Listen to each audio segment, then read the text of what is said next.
सो चलिए आज हमको सीखना है 12वीं कक्षा के युवक भारती इस पुस्तक से, इस किताब से एक बहुत सुंदर विशेष अध्ययन हेतु जो बोर्ड एग्जाम के लिए रखा हुआ है, उसमें से कनुप्रिया यह कविता भी है, काव्य रचना है और काव्य रचना का बहुत सुंदर तरीके से स्पष्टीकरण दिए हुआ है।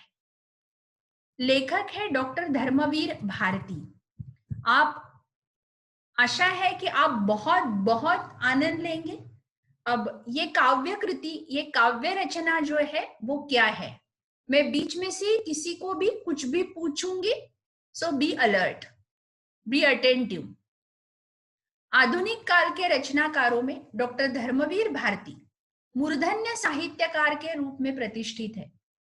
कनुप्रिया भारती जी की अनूठी और अद्भुत कृति है जो कनु, कितना सुंदर है, देखिए कनु यानी कन्हैया, कान्हा, कान्हा का कनु। राधा जो कहती थी वो कहती थी कनु। कन्हैया की प्रिया अर्थात राधा के मन में कृष्ण और महाभारत के पात्रों को लेकर चलने वाला काव्य है। ठीक है, जितना अच्छे से आप एक्सप्लेनेशन सुनेंगे उतना आपको लिखने के लिए आसान हो जाएगा। तो कनु की प्रिया अर्थात राधा, तो कनु प्रिया। अब जब महाभारत हुआ था तब महाभारत में आपको कहीं पे भी जब कृष्ण अर्जुन कौरव कुरुक्षेत्र पे लड़ रहे थे तब कहीं पे भी आपको कनुप्रिया नहीं दिखाई देती है, कहीं पे भी राधा जी नहीं दिखाई देती है। कनुप्रिया कृति हिंदी साहित्य और भारती जी के लिए मील का पत्थर सिद्ध हुई है। हम बोलते हैं दैट इज अ माइलस्टोन। जैसे कि एखादा गाना है, एखादी फिल्म है, तो दैट इज माइलस्टोन। वो माइलस्टोन क्या होता है, तो इतिहास में एखादी जो बहुत सुंदर रचना होती है जो कि आने वाले कई सालों तक भूली नहीं जाती है, वैसी ये रचना है। राधा कृष्ण तो क्या, राधा कृष्ण तो अमर है, लेकिन ये भारती जी की रचना मील का पत्थर सिद्ध हुई है। कनुप्रिया पर समीक्षात्मक पुस्तकें लिखी गई है। सोचिए कि जैसे फिल्म के रिव्यू लिखे जाते हैं वैसे कनुप्रिया के रिव्यू लिखे गए, ऐसी बुक की बुक लिखी गई, परिचर्चाएं भी हुई। परंतु कनुप्रिया का काव्य प्रकार अब तक कोई भी समीक्षक निर्धारित नहीं कर पाया है। अब ये समीक्षक कौन होते हैं, जो कि एखादे पुस्तक की, एखादे रचना की अच्छी और बुरी दोनों तरीके से लिखते हैं। अच्छा उसमें क्या है वो भी बताते हैं और बुरा क्या है वो भी बताते हैं। तो लेकिन ये नहीं तय कर पाए कि ये कौन सी रचना है, महाकाव्य है या खंड काव्य, उसे गीति काव्य कहे अथवा गीति नाट्य। परिणामतः कनुप्रिया निश्चित रूप से किस काव्य वर्ग के अंतर्गत आती है यह कहना कठिन हो जाता है। कुछ आलोचकों के अनुसार, आलोचक यानी जो आलोचना, अंग्रेजी में आप जिसे क्रिटिसाइज बोलते हो, जो क्रिटिसाइज करने वाले होते हैं वो आलोचक, क्रिटिक। कनुप्रिया महाकाव्य नहीं है। वैसे तो कनुप्रिया में महाकाव्य के अनेक लक्षण विद्यमान हैं, किंतु उनका स्वरूप परिवर्तित है। इसमें नायक, अंडरलाइन, इसमें नायक प्रधान न होकर नायिका प्रधान है। काव्य में सर्गबद्धता है, सर्गबद्धता है, कड़ियां जोड़ी गई है राइमिंग वर्ड से। परंतु कनुप्रिया आधुनिक मूल्यों की नई कविता होने के कारण इसमें छंद निर्वाह का प्रश्न अप्रासंगिक है। छंद निर्वाह का प्रसंग, अप्रसंग छंद क्या होता है, जहां पे एक लाइन से दूसरी लाइन जो है वो जुड़ती है, इनामिनाडिका, डायमनेडिका, ऐसा जो बोलते हैं, तो ये कैसे है, राइमिंग वर्ड से। तो फिर यहाँ गाने के एक दूसरे से शब्द जुड़ते हैं, लेकिन इसमें ऐसा नहीं है। दिस इज लाइक प्रोज, ये थोड़ा थोड़ा कहीं पे गद्य के जैसा होता है। प्रकृति चित्रण अवश्य है परंतु वह स्वतंत्र विषय नहीं है। अगेन अंडरलाइन, प्रकृति यानी सृष्टि, निसर्ग, सृष्टि जो है, पेड़ है, पौधे है, पंछी है, गगन है, ये सब है, परंतु वह स्वतंत्र विषय नहीं है, उपादान बनकर उपस्थित है। उपादान यानी कि उपविषय जिसे बोल सकते हैं, सब जिसे बोलते हैं हम, सब्जेक्ट नहीं है, वो सब सब्जेक्ट है। संक्षेप में कहना हो तो कनुप्रिया में महाकाव्य के संपूर्ण लक्षण अपने शास्त्रीय रूप में प्राप्त नहीं है। संक्षेप में अगर शॉर्ट में कुछ कहना है तो महाकाव्य के जो लक्षण है वो लक्षण कनुप्रिया में कोई आलोचकों को दिखाई नहीं देते हैं। कुछ आलोचकों के अनुसार कनुप्रिया में भारती जी ने सर्ग के रूप में गीत दिए हैं, परंतु इन गीतों को यदि अलग अलग रूप में देखें तो ये अपने आप में पूर्ण लगते हैं। सर्ग यानी कड़िया, कड़िया बोल सकते हैं, चैप्टर बोल सकते हैं। प्रकृति चित्रण भी उपादान के रूप में आता है। प्रकृति का चित्र जो है वो सब सब्जेक्ट है, इसमें जीवन के किसी एक पक्ष का उद्घाटन नहीं होता है, अपितु राधा के मानसिक संघर्ष के प्रसंग व्यक्त हुए हैं। मतलब यहाँ पे अगर कोई सेंटर में है, कोई मध्य में है, तो वह राधा जी। अतः कनुप्रिया को खंड काव्य की कोटि में भी नहीं रखा जा सकता, इसलिए महाकाव्य भी नहीं है, खंड काव्य भी नहीं है, इसमें चैप्टर्स भी नहीं है और पूरा एक भी नहीं है। कुछ आलोचकों के अनुसार कनुप्रिया में प्रगीत काव्य के अनेक गुण अवश्य प्राप्त होते हैं। प्रगीत यानी गीत ही होता है। प्रगीत का आवश्यक तत्व वैयक्तिक अनुभूति भी इसमें व्यक्त हुई है, अर्थात राधा के भावाकुल उद्गार। अब इसमें गीत जो है वो क्या है, तो पर्सनल एक्सपीरियंस, वैयक्तिक अनुभूति, और वो भी किसकी, राधा की। आदि से अंत तक राधा अपने ही परिप्रेक्ष्य में कनु के कार्य व्यापार को देखती है, लेकिन कनुप्रिया के गीतों में गेयात्मकता नहीं है। मैंने बोला कि ये प्रोज ऑर्डर लगती है, वो गाते नहीं आती है, गेयात्मकता नहीं है, मतलब उसको ट्यून नहीं बांध सकते हैं, जिसे महादेवी वर्मा प्रगीत काव्य के अत्यावश्यक लक्षण के रूप में स्वीकार करती है।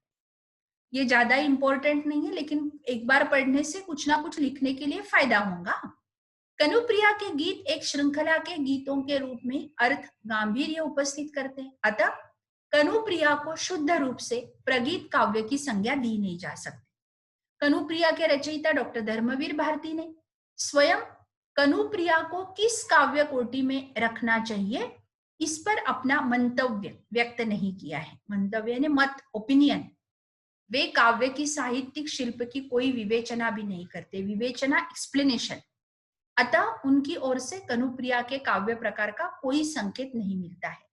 कनुप्रिया के भावों की एक धारा बहती है जो एक कड़ी के रूप में है। ठीक है, यहां तक समझे होंगे आप लोग। अब शॉर्ट में अगर बताना है तो शॉर्ट में ऐसा बता सकते हैं कि कनुप्रिया यह काव्य रचना ना तो खंड काव्य है ना महाकाव्य, ना तो नाट्य है और ना तो पूरी तरह से गेयता है। गेयता है ना, गा नहीं सकते हैं।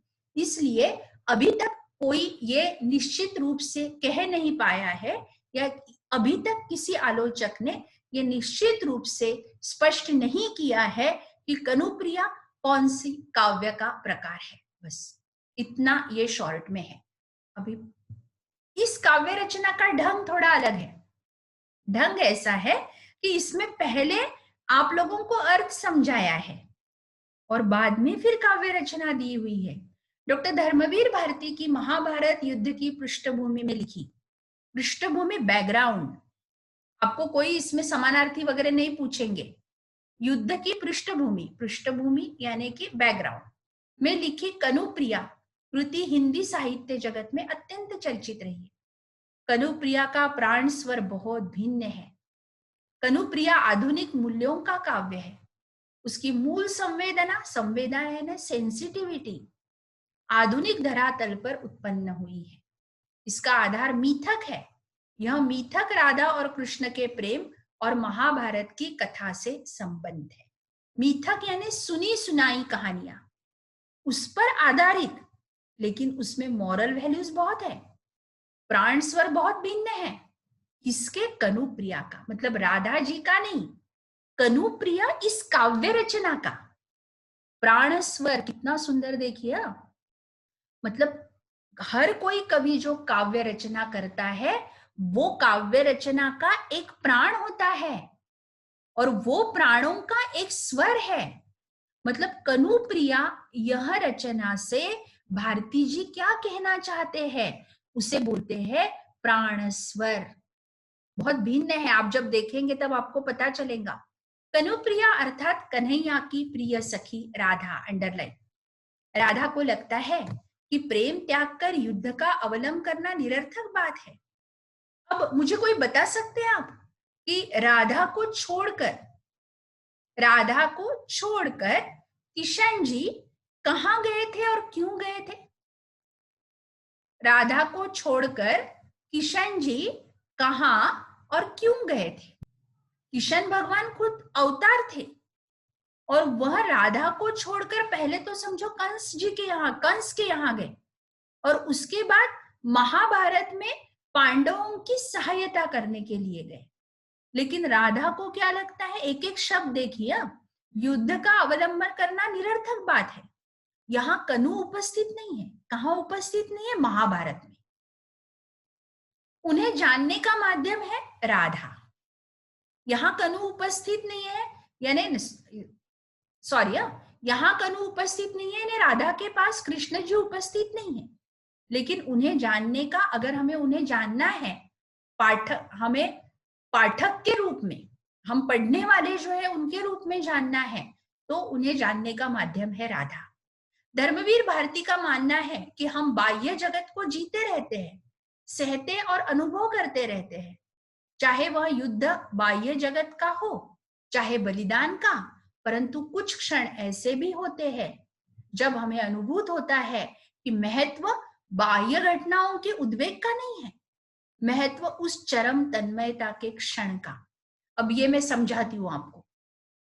अब बाह्य घटना मतलब क्या होता है, या फिर बाह्य जगत मतलब क्या होता है?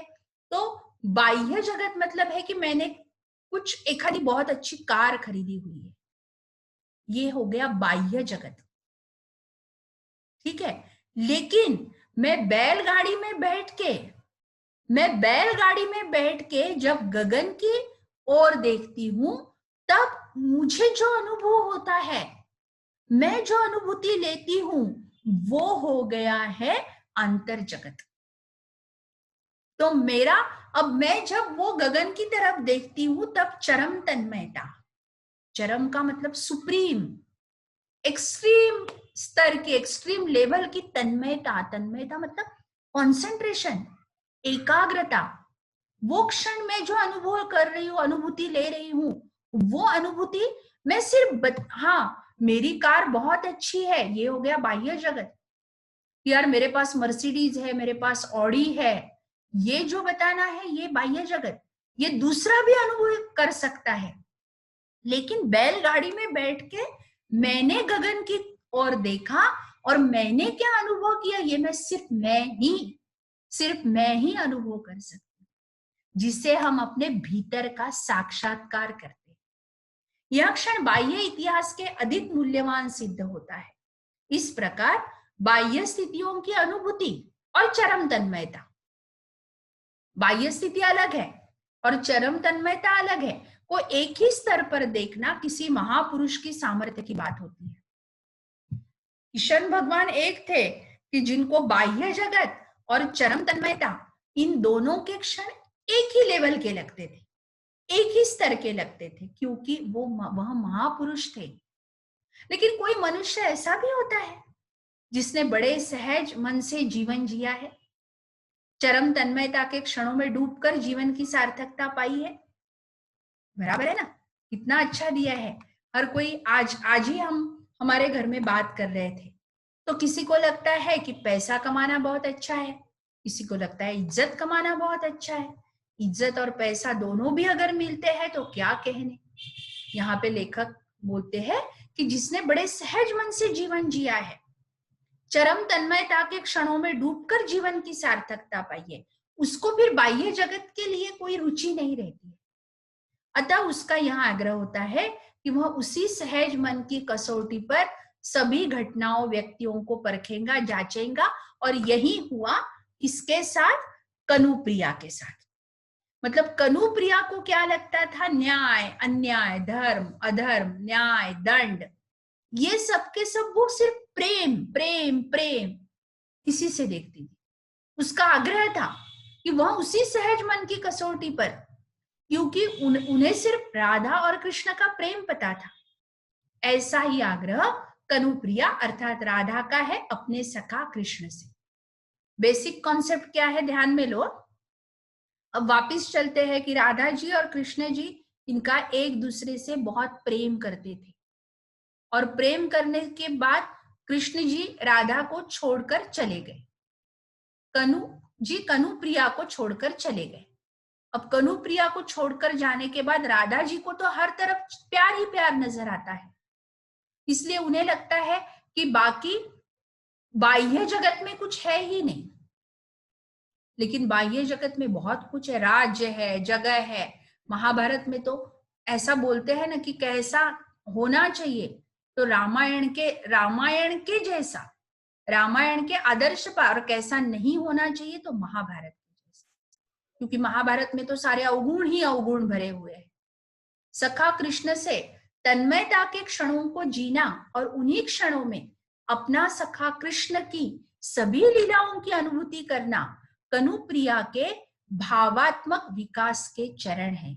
भावात्मक विकास अंडरलाइन कीजिए, अंडरलाइन कीजिए। देखिए विकास भी कौन से होते हैं, तो पहले तो हमारा जब हम जन्म लेते हैं तो शारीरिक विकास होता है, फिजिकल डेवलपमेंट, फिर हमारा ब्रेन जो है वो डेवलप होता है, that is mental development, and this is emotional development, भावात्मक विकास। क्या बात है।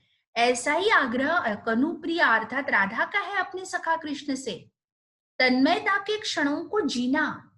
जब भी राधा कृष्ण कभी यमुना के किनारे बैठे होंगे, तन्मयता के क्षण, जब भी राधा कृष्ण किसी पहाड़ी पर गए होंगे, तन्मयता के क्षण, राधा कृष्ण जी ने गिरिधर इतना पर्वत जो है वो पर्वत अपने उंगली पर धरा होगा, तब राधा जी देखते रह गई, तन्मयता का क्षण।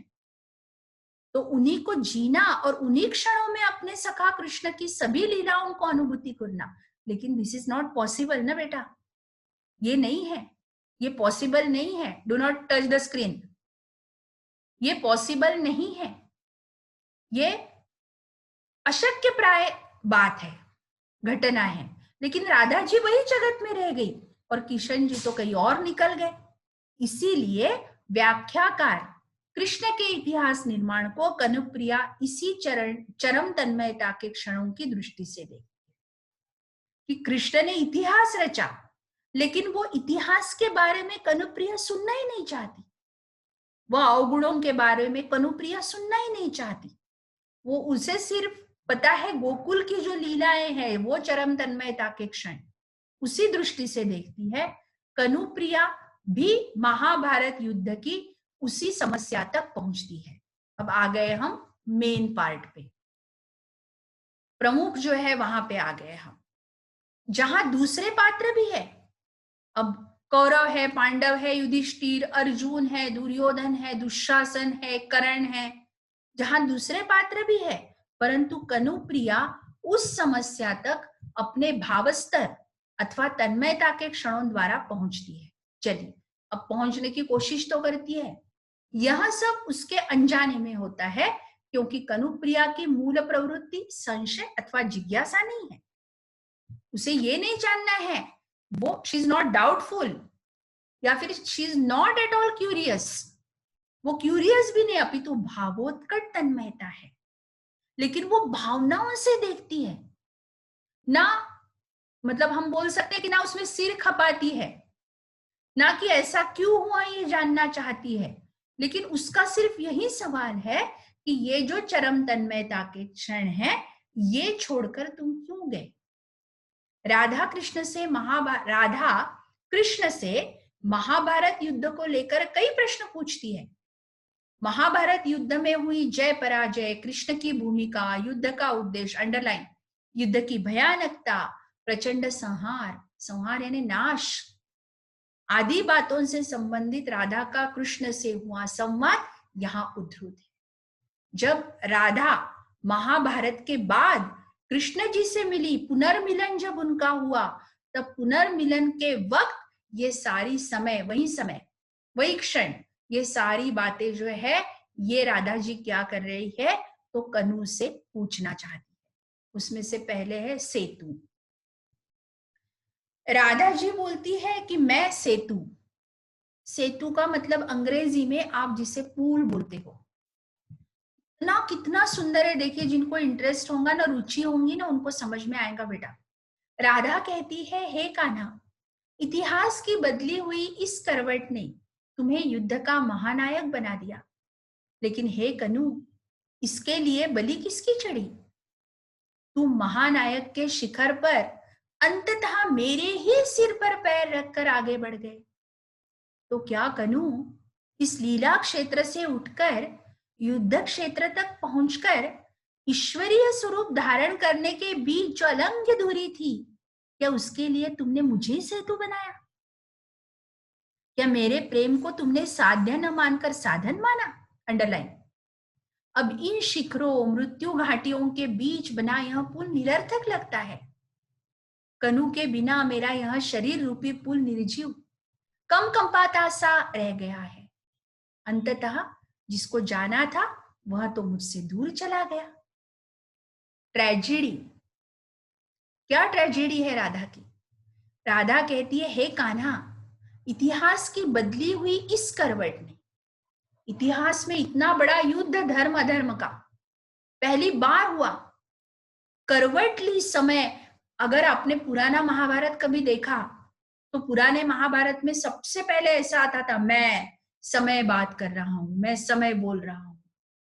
तो वो समय की ये सबसे बड़ा युद्ध, और वो युद्ध का महानायक कौन? कृष्ण भगवान। लेकिन अब राधा के तो कनु है, तो कनु बोलती, इसके लिए बलि किसकी चढ़ी? तुम महानायक के शिखर पर, सुनो ठीक से, महानायक भी कैसे, तो टॉप पर, शिखर पर अंततः मेरे ही सिर पर पैर रखकर आगे बढ़ गए। लेकिन ये सब शुरू कहां से हुआ? ये तो सब गोकुल में शुरू हुआ। ये जो सब गोकुल में शुरू हुआ था, तो ये तो मुझसे शुरू हुआ है, मेरे सिर पर पैर रखकर आगे बढ़ गए। तो क्या करूं, इस लीला क्षेत्र से उठकर, वाह, मतलब कि गोकुल में क्या करते थे कृष्ण भगवान? लीला करते थे। कभी गिर पर्वत उठा लेते थे, तो कभी यमुना नदी के इसमें जो नाग आते थे, तो वो नाग के ऊपर सिर पर चढ़कर नृत्य करते थे। ये सारी लीलाएं, वो क्षेत्र से तुम उठ गए और कहां पहुंचे? युद्ध क्षेत्र तक। लेकिन तुम तो ईश्वर बन गए। ईश्वरीय स्वरूप धारण करने के बीच जो अलंघ्य दूरी थी, यानी सोचो वो गोकुल से लेके, गोकुल यानी लीला क्षेत्र और युद्ध क्षेत्र, यहां तक का जो दूरी है, वो जो बीच में का अंतर है, डिस्टेंस है, अलंघ्य। अलंघ्य यानी कि वेरी डिफिकल्ट टू क्रॉस। ये हम जो क्रॉस नहीं कर सकते थे, वो तो तुमने कर दिया। क्या? लेकिन उसके लिए एक पुल होना था। क्या उसके लिए तुमने मुझे सेतु बनाया? वो पुल बनाया तुमने मुझे। लीला क्षेत्र से तुम्हें जाना था युद्ध क्षेत्र तक, तो पुल कौन सा था? क्या मेरे प्रेम को तुमने साध्य न मानकर साधन माना? मतलब राधा जी ये मानती है कि मेरा प्रेम जो है वो इतना ज्यादा शक्तिमान, स्ट्रॉन्ग है, तो वो प्रेम साथ में लेकर तुम गए। वो प्रेम जो है वो कभी न टूटने वाला, इतना मजबूत। तो क्या मेरे प्रेम को तुमने साध्य यानी उद्दिष्ट और मानकर साधन माना, मीडियम? यहां से वहां जाने के लिए हमको प्लेन होना, बकोला से बेंगलोर, नागपुर से बेंगलोर जाना है, या तो प्लेन लगेगा, या तो ट्रेन लगेंगी, या तो कार लगेंगी, कुछ तो लगेगा, हमें साधन लगेगा। साध्य क्या है हमारा? बेंगलोर। और साधन क्या है हमारा? प्लेन। तो राधा जी बोलती है कि मैं मंजिल नहीं थी, ऐसा मुझे लगता है। मैं मंजिल नहीं थी तो मुझे तुमने क्या बनाया, साधन बनाया। अब इन शिखरों मृत्यु घाटियों के बीच बना यह पुल निरर्थक लगता है। अब तुम तो शिखर तक पहुंच गए, शिखर सबसे टॉप पर हो, मृत्यु घाटियों के बीच। मृत्यु घाटियां क्यों? क्योंकि ये युद्ध में बहुत विनाश हुआ, के बीच बना यह पुल निरर्थक लगता है। मतलब मैं, पुल मतलब कौन? मैं, कनुप्रिया। मैं निरर्थक हो गई। कनु के बिना मेरा यह शरीर रूपी पुल निर्जीव। मैं कनुप्रिया हूं, और कनु मतलब कान्हा, तुम कान्हा। तो कान्हा के बिना मेरा यह शरीर जो है, मतलब मैं जिसे पुल बोल रही हूं, वो तो निर्जीव है। क्या काम का, ऐसा यूजलेस, कम कंपाता सा रह गया है। कांपना, थरथराना, ये तो थरथराता है और कोई चलना नहीं चाहेगा वो पुल पे से। अंततः जिसको जाना था वह तो मुझसे दूर चला गया है। जिसको मतलब किशन भगवान को। उसके बाद रुक्मिणी उनकी पत्नी थी, सत्यभामा उनकी पत्नी थी। तो अंततः जिसको जाना था वह तो मुझसे दूर चला गया है। और इस प्रकार राधा जी बोलती है कि मैं खुद जो हूं वो क्या हूं, तो सेतु, ऐसा बोलती है। आगे का हम नेक्स्ट इसमें जो पीरियड रहेगा हमारा नेक्स्ट सेशन में देखते हैं। अभी आज के लिए यहाँ पे हम स्टॉप कर दे।